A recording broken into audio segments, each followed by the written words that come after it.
recording. Hide Zoom. Hide Firefox. Hide mail. Get down to my notes. Okay.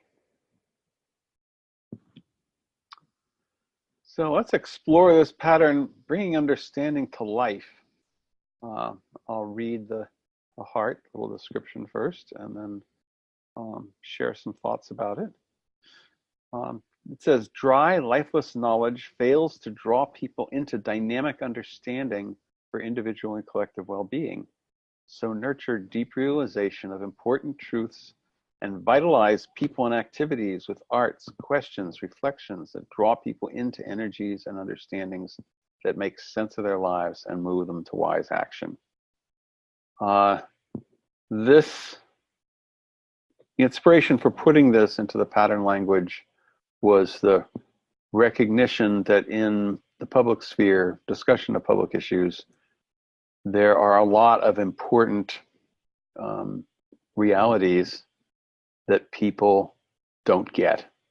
You watch the battles over issues and you realize that both sides, all sides of any given issue is ignoring, either intentionally or just because they don't think of it or don't understand it, certain realities. Even the fact that certain people are totally disconnected from reality is an important thing to understand. It's like, and how do you get what's really going on in useful ways you can think with and engage with? That's a problem if you're thinking about collectively approaching our issues, our situations, whatever, our opportunities, collective opportunities, longings, everything. We need to take into account what needs to be taken into account for long-term broad benefit. That's our definition of wisdom. And so the fact that people can't see or understand or welcome or engage with certain things means that it could help if there were ways to translate those understandings in ways that they go, oh, suddenly this makes sense. I mean, this is sense making is what's going on here. And it's very often not in the form of explanatory kinds of text, which is an awful lot of extremely important understandings are communicated in explanatory text.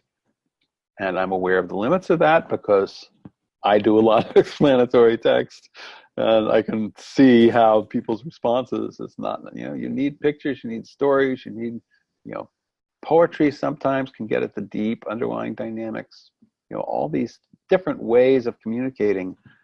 The blessing and curse of multimodal intelligence, which is another one of the patterns, is that the more different ways you can approach a particular piece of reality, the more you can understand about it. That's fundamental to this pattern language and to the idea of wise democracy.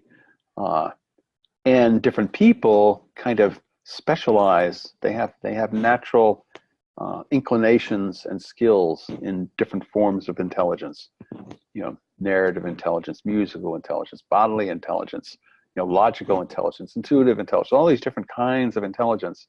And fitting them together is quite a challenge, but they have lots of complementarity, lots of things that they can help. And that's the multimedia engagement kind of thing, multimodal intelligence kind of thing. These are other patterns in the set. All can serve bringing understanding to life. The picture on this card for this pattern is this young woman looking at this archetypal photo called Earthrise, which is from the other side of the moon. These astronauts took the picture of our planet, and the sense of our planet being this beautiful, living, the pale blue dot uh, it was called. This thing that is precious compared to the moon, you know, and that shift, that photograph shifted. I was alive when that happened. I was alive when the first people went into space. I've been around for a while. Uh, that shift in perspective was profound. Lots of people take it for granted now because pictures like that are all over the place. Uh, but it was a shift. It brought understanding to life, and lots of people get it now, what's going on with us and the rest of the universe. Uh, and there are I remember a profound realizations that came with these charts of what the wealth of the 1% compared to, you know, the vast majority of everybody else, the wealth of the 0.01% and the 0.001%. You know, it's like the super wealthy just overwhelm everything, and you can't understand billions. You can barely understand millions. You can kind of understand thousands, but they start to blur. You don't get the relationship between a trillion and a billion. It's like, oh yeah, that's a lot more, but you don't get it that it has 1,000 millions or billions in it, and a billion has 1,000, you know, millions in it. It's just like, the mind can't comprehend it. So having a chart that actually shows it. There's a whole field. A guy named Edward Tufte is a sort of founder of this field of visual presentation of information. And there are also, there's a what's it called, the playback theater, which can take somebody's life or a group conference or something, and they gather information about it, or they watch it, and then they do a play, a spontaneous play about it, which is like this mirror of underlying dynamics, and you get it at a different level. I don't really understand the bodily intelligence very much, but one of the profound things that I experienced, the actual movement, we did a flocking exercise at this conference once, where we were just told to try and keep the same relationship to the people that were immediately around us, the same distance. And as a mass of 30 people, we moved across the room, and we came to a wall. Oh, and the other thing was, if you hit a barrier, turn to your left. That was another of the rules. There were like 3 or 4 rules. And we came to the wall, everybody turned to the left, and suddenly I realized I was in front. I wasn't in front before, but just by turning to the left, suddenly I was in front. I went, whoa. The sense of shifting leadership in a flock came home to me at a very deep level. And we're going to have people in this vision, to the extent wise democracy takes off, to the extent you have citizen deliberative councils, et cetera, to the extent you empower them, you are going to have a bunch, for example, of 15 or 100 randomly selected people in a council studying an issue and becoming lay experts in that issue, and they are going to be recommending policy to government or recommending policy to the citizens, policy or mass action around something or whatever. And we want that to be wise. We want the people to get it, what's going on, to take into account what's going on with that issue. And how do they get briefed? How do they talk to each other? When randomly selected people are not necessarily scientists, not necessarily poets or artists or whatever. They haven't lived through X, Y, and Z that is relevant to the issue they're looking at. If it's all abstract, it's really hard to be wise. It's really hard to get out of your own limited perspective in order to provide greater service to your community.